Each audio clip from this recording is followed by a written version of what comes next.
Welcome to the Radio Horror Show and possibly other places this might be going to. I am Dr. Chris, the host of Radio Horror, and joining me to talk about the Jason Goes to Hell comic book series, which was out by Topps back in the early 90s. Please introduce yourself.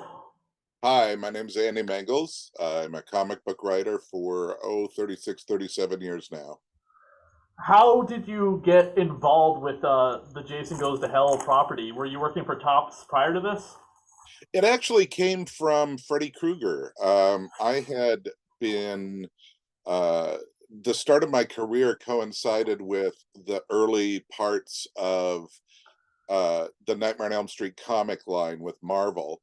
And I was going to write some Nightmare on Elm Street stuff for Marvel, and then Marvel canceled that comic. Then I was going to write it for Blackthorn, and then Blackthorn never did their comic. But in the process, I got on the radar for New Line Cinema, and Innovation Comics hired me to get them film and television properties for their comic line to license them. So one of the first comics I licensed back in 90 or 91 was Nightmare on Elm Street.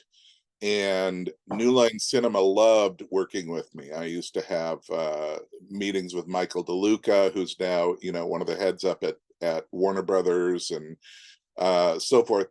They loved working with me. I loved working with them. And so when they acquired the Jason properties, it was kind of a no-brainer that if there were going to be comics, I was probably going to work on them. And coincidentally, I had been a long time talking with Topps about working for them on various comic properties. So when they picked up Jason Goes to Hell, it was kind of a match made in hell. Had you seen the script?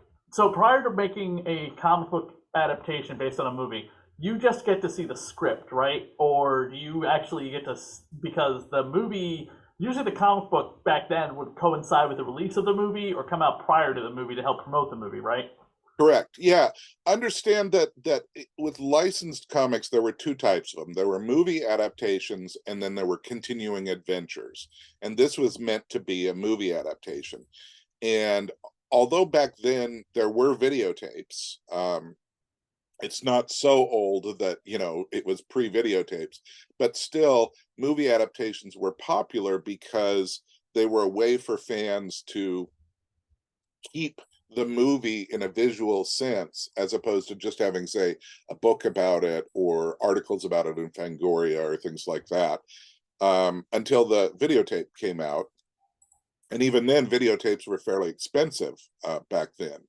So with the comics, you had studios who hated the comic book people and who would say, well, you can read the script once and you can have 3 reference photos. And then there were studios who understood that it was within their best interests to cooperate with the comic book people more. And that was the case with New Line Cinema. I was given not only the script, but I was given a rough cut of the film to work from, and so was the artist. So I was able to not only see what was the original intent of the script, but also what made the cut in the film. That said, there are always things in movie adaptations where you end up seeing stuff that didn't make it into the film, either because it was cut or the effects didn't work out or something like that. And Jason Goes to Hell is like that. There are scenes in the comic that didn't make it into the film. Yeah, I'm looking through the comic book right now, at least the first issue, and I've seen the film numerous times. I probably have watched this film more often than any of the other Friday the 13th movies, and that's mainly because it was the first Friday the 13th film I ever saw on a big screen. It Uh-huh. was at summer camp. I'm not even kidding. But I have the comic book right here. If it doesn't blur out completely in the virtual background, but there it is. Right. And it came with the trading cards as well. Of course, the trading cards has that famous like demon-looking thing in it that Jason becomes. Had you watched any of the Friday the 13th films prior to this? I had watched most of them. I think there were some of the middle ones that I just kind of lost interest in, that were just, they weren't story driven, they were just slasher driven. And I was far more interested in the story stuff. And I know this film has detractors who feel like, well, this gets away from the feel of Jason. Completely.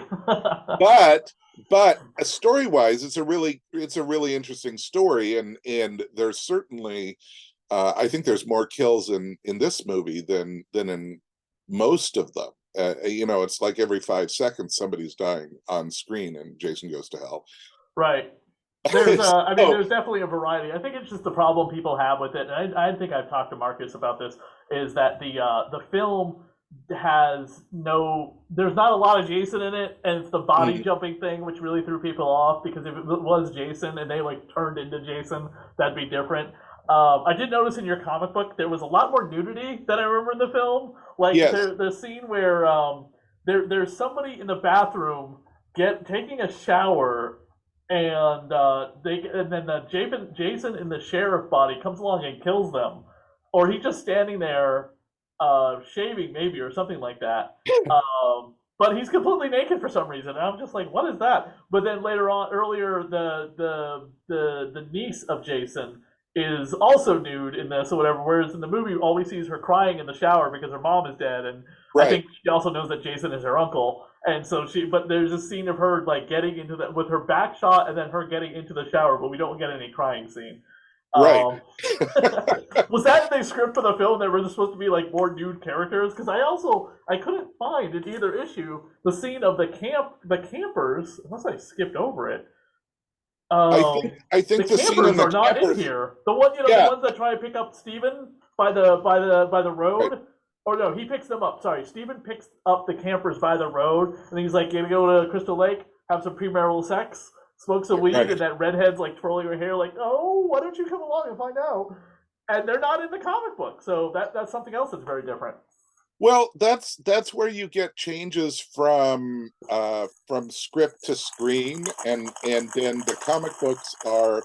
I think I would bet if you asked Adam that the scene with the campers was one that was added in later. Yes, I think they needed a bigger body count, and I swear he either said they needed more kills and they needed more tits, Right, right. because there And are a and lot of them in that scene. There's and both. and I don't remember the camper scene being in the script that I got or the rough cut of the film. And there was definitely there was definitely more nudity in the the semi nudity. I mean, it wasn't nudity, but it was semi nudity that was in the cut that I saw, the rough cut that I saw. But this being comics, you have to pick what are the best visual images Right. of of the characters. And certainly, um I mean, the first issue with the decoy girl and so forth is something where that it was drawn by a woman, it's written by a gay man, so we weren't being sexist, we were being Yeah, Cynthia Martin was the artist on this, which is, yeah, yeah, I we were that's being pretty big. Like back in the early '90s, I can't throw a dart and hit anyone that was a female artist back in comics. right, right. She I had mean, yeah, there was. I'm sorry, there was Louise Simonson, yeah, but that was it. I mean, and she June was on June Brig Superman, Louis so Louise was a writer, June Brigman was her artist, but she right. was she was female. Oh, Yeah, that's right. She was the writer. I'm sorry, that's all but right. still, I mean, other than her and Gail Simone, who was also a writer, not an artist. It's also very funny that a woman drew this, the Jason Goes Yes. to Hell, very violent, bloody comic book, and a woman created the creature that would kill Doomsday. I mean, that would kill Superman, called Doomsday. Yep, yep. So Ooh. so but Nancy getting back to Collins, the I guess, also wrote a comic book.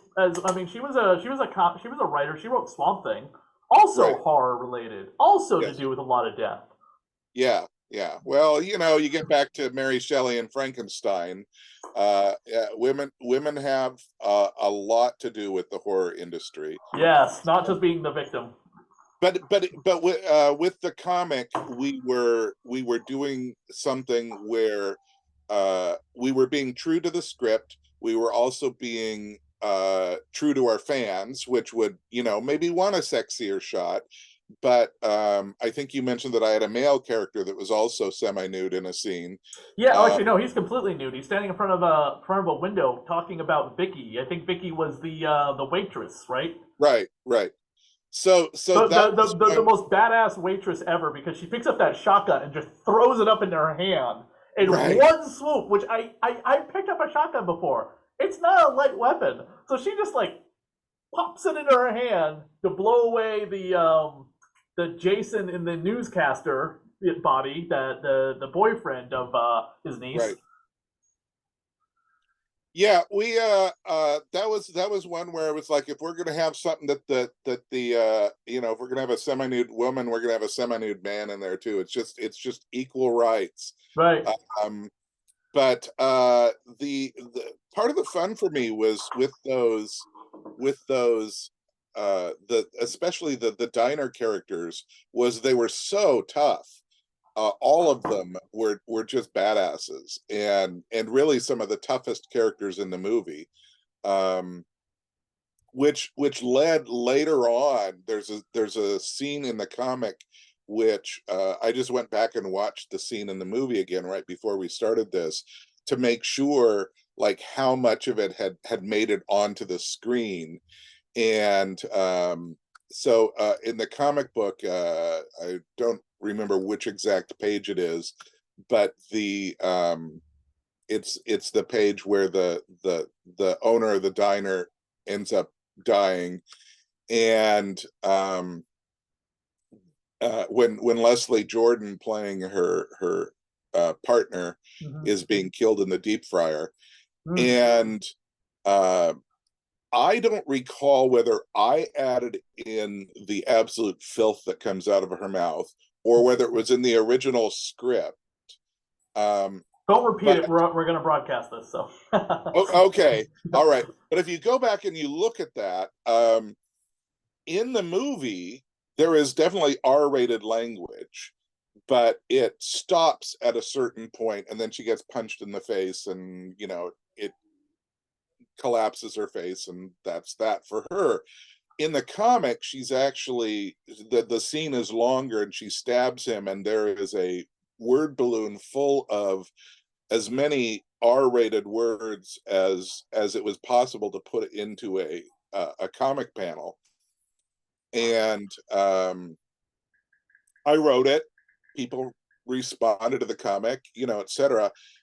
Years later, I found out from one of my editors at Marvel Comics. He said, "Oh, I just saw on your resume you're the guy who wrote Jason Goes to Hell." And I said, "Yeah, why?" And he goes, "We have a bulletin board at Marvel in the break room with this page of the comic put on our bulletin board as the filthiest comic book panel ever published by a major American comic publisher." He said that dialogue was so filthy that we actually put it up in our break room as an example of, this breaks every rule of comics. Yeah, at a time the Comic Code Authority was still in power too. Right, right. This was definitely not a comic code book. No, and there is no comic code on these comics Right, right. But I thought it was funny that because you couldn't put a comic another, code on a Jason comic book. yeah, Just like you also were the writer of Chucky and Freddy Krueger for Innovation. You can't put comic codes on that. no, Not at all. no, no. But it was funny to me that the panel was so vile that Marvel would put it up on their bulletin board, like probably next to a Garfield cartoon or something. you know? Uh, at the end of this, Freddy Krueger does show up. That must have been pretty nice for you, considering you were the writer of innovative Nightmare on Elm Street comic books, which is pretty cool. And God, if you're ever in Massachusetts, I have all of them. Lay them down on your table, sign them all. Absolutely. If you Yeah, come to Massachusetts. I remember when I got the script, there were, even though New Line owned both characters, they did have questions over whether or not they were going to film the scene. Yeah, and God, even today it would be that way just because of like, yeah, the legal battle is over, but nobody understands who owns what now because of like, oh, you own the name, but you don't own the hockey mask. You own this character, but you don't own Crystal Lake. You own this, but you don't own that. And I'm like, it's even worse. Right, But now with the right. writers and actors strike, I don't hold my breath we'll ever see the Crystal Lake TV show that was promised earlier this year. Well, when I got the script and I saw Freddie was in there, I knew about it early because I think Mike DeLuca had told me when I was in his office at one point, and so I knew Freddie was going to possibly be in the film, but there was questions over exactly how and what was going to happen. So we wrote the scene. I don't say we, I wrote the scene. The artist drew it with the knowledge that there might be a possibility that that might not make it in. Um, and then right up all the way to publication, there was still the question mark because the book had to go to print before the movie was locked. And then beyond that, we had the trading cards. Each issue of the book was polybagged Yep. in plastic bags, and there were 3 trading cards that were exclusive to the comic book. Yep. And the big reveal was that the last trading card in this 9 trading card set, and it's actually a 10 trading card set, but I'll tell you about that in a minute. There you go.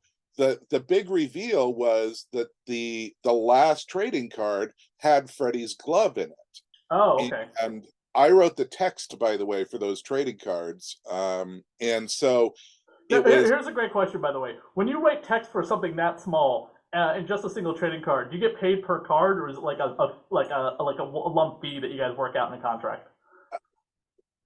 well, it's the contract's based on the entire job, but Okay, it's broken down by the number of cards that you write. Yeah. gotcha. I'm missing 3 of the cards because one of the comic books I got, Oh. all three I got used, but one of them didn't come with the cards. Well, the 10th card, that is the one that most people don't know about, was one that summer 91, we gave out trading card packs from Topps. Yep. Had, there you go, that had a promo card in it, that was promoting the comic, and that is actually the 10th card. So if you're looking for that pack, you want to look for the top card on the pack was a Brian Stelfree's illustration of Princess Leia, from one of the Star Wars sets. And then the Jason Goes to Hell card is included in that. So if you see those on eBay, buy them up because that's the rare 10th card. The 10th card is in a Star Wars pack of cards. It's in a promo pack that has Okay. It's in a Topps promo pack. Okay, so look up Topps promo pack, and Yep. will it say like 1990? What is this? 1990, 91 1993, or 93? 93. Because Yeah, yeah. Because this, by the way, for anyone not aware, this is the 30th anniversary of Jason Goes to Hell this year. It's I think it was just a couple weeks ago. We're recording this on the 27th of August. I remember I begged my mom to take me to go see this movie, and she was like, "No, thank God she did it, because I guarantee she would have pulled me out of the theater." And that opening, maybe not necessarily the opening of the movie where the girl, like the FBI agent, is getting naked and about to go in the shower, but later on, the tent scene alone would have like made her pull it out of the movie. And again, I saw the movie when I was 14 years old at summer camp on a big screen. That was followed up by the following weekend at summer camp, because every weekend they would show us a movie. The following weekend was Howling, the first Howling. Hey, that I sounds mean, like they did not show us fun. Kitty Fair films, let me tell you. I can't remember Right. what of the other films they showed us. Cool Runnings. We watched Cool Runnings. So one weekend it was Cool Runnings, one weekend it was Jason Goes to Hell, then The Howling, Robin Hood Men in Tights, I think it was another film we watched. So it's a range. Right. Well, that summer, you may not be aware of this, but that summer, I think it was the summer 91, we actually did a signing at Comic-Con, San Diego Comic-Con, with Adam Marcus was there, and 93, you mean? so yeah, why do I You keep keep saying saying that? 91. I was just like, wait, what? Was it on the Okay, shelf for a couple years? summer 93, Okay. sorry. So summer 93, we actually did a signing at San Diego Comic-Con with Adam Marcus, Kane Hodder, and myself. I think I was seated in between the two of them, or it might have been me first, then Adam, then Kane. But I remember we were at this, little, one of those convention tables on the back wall, and this is back when TV movie stars were not the staple of comic conventions. So having Kane Hodder there was pretty cool. And so the movie wasn't out yet. The comic, I think the first issue had just come out yet. So we were signing the first issue, and then there were some photos that Adam and Kane were signing. And it was a pretty cool signing event to actually be there with the director. And Kane is a legend in horror films. Yeah. So so it was pretty cool to get to do a signing with them. When were you involved with the what was it? There was a magazine too, right? I don't know who published the magazine. It can become a collector's item if you look for it sometimes. And then there's America's, for anyone who wants to read it. There's an amazing like library website that has archived every freaking magazine known to mankind.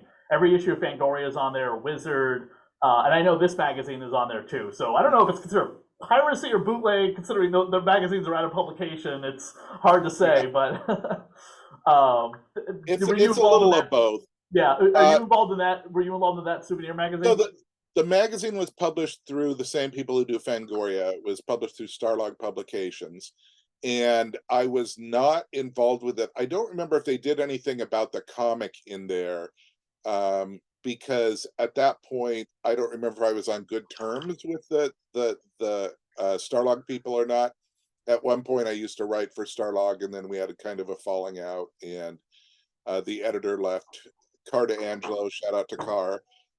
He used to utilize me with the magazines, and then after a while we had a falling out. So I think that the comic is like barely mentioned in the actual magazine. So should have been in there, but at least it gets acknowledgement from the fans. Adam Marcus talks about the comic.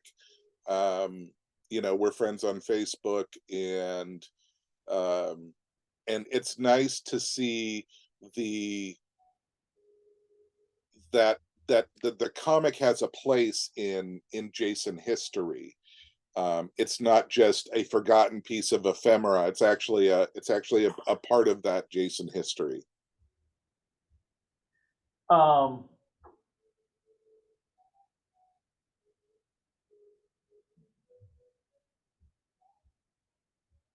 Give me a second. When you were working on the innovative comics for Chucky and Nightmare on Elm Street, was there a lot of rules and restrictions with those? Because other than the Chucky ones, which were adaptations, and then I think there was its own comic book. The Nightmare ones were all original stories, Mostly, yeah. mostly, except for Freddy's Dead, I believe. Yeah.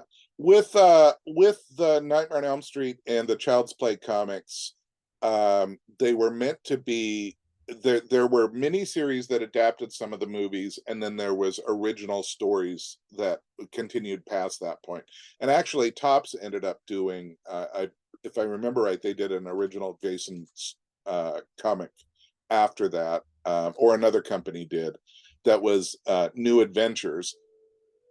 But with the Freddy and Chucky comics, um, as long as at that point in time, the film people trusted the fans, and they knew I was a fan of the series, that I knew the ins and outs of all the movies probably better than most of their executives did.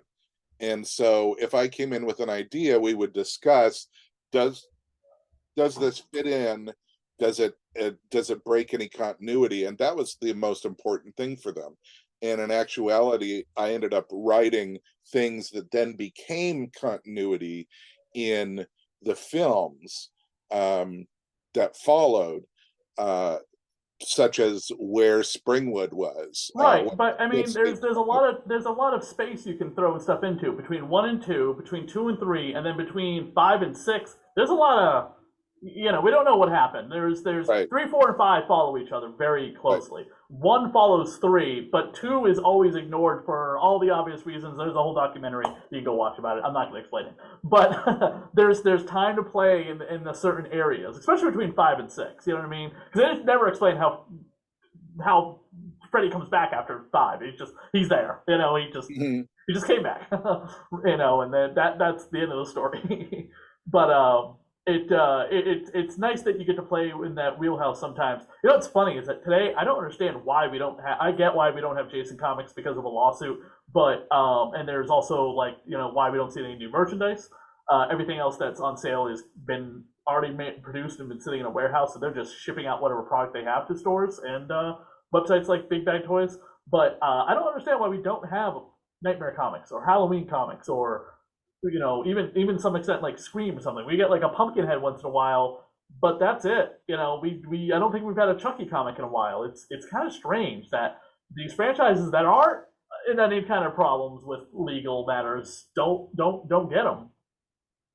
Yeah, I couldn't tell you the reasons why from a publishing standpoint, other than that back in 91, 92, 93, when I was licensing projects for comic publishers, the rights were they were looked at as promotional, and so the rights there was a cost to them, but it was not prohibitive. Now they look at them as ancillary licensing, and they want enormous amounts of money for the rights to publish something. They also want a lot more control.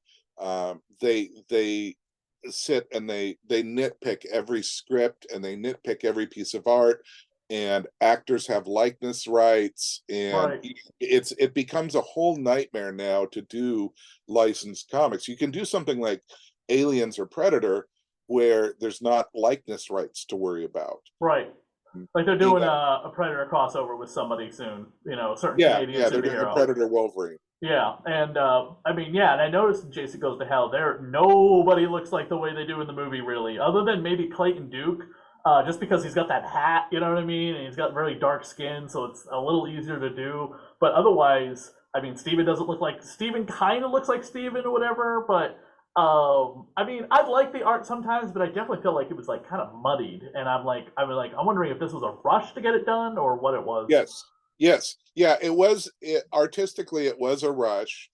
They had a limited amount of time to work on it, and you'll notice that there's a different artist. Cynthia Martin does issue 1 and 3, but did not do issue 2. Correct. That was because there was such a rush to get it done. So you had two different art teams. You had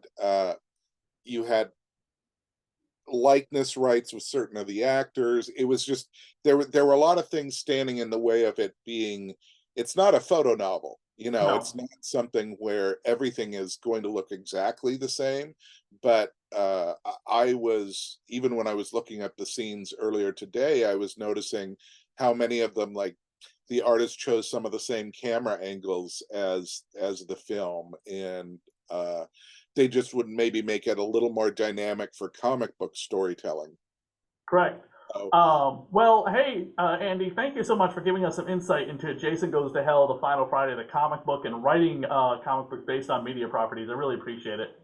no problem. I am glad to have the time here, and I wish you luck on the podcast. I think Jason fans are a great lot, and I appreciate all the fans that have contacted me and want me to A, sign their comics, but B, want to know where they can get all the trading cards. I wish I had boxes of them, because boy, there's a lot of fans who are like, I can't find the trading cards. I found lots of them for I don't know. Sometimes I found a complete set on eBay. It's like $50. Uh, a card set missing cards I found like 36. So it's not too bad, I guess, depending on how your card collecting market is. Obviously, horror cards are not as popular as the Marvel and DC ones, but Yeah, even then, complete sets of those are becoming more and more scarce because I, excuse me, have never reproduced those either. I'll tell you that the two collectibles that I would there's three collectibles from this that I would say you want to look for if you're looking for collectibles. One is that promo trading card we talked about. Right. The second is find an autographed photo by Adam Kane and myself from Okay. Comic Con, and the third is actually in 1991 there was a Child's Play promotional poster that Innovation published, and it has Chucky standing amongst horror detritus. It has Freddy's glove on it.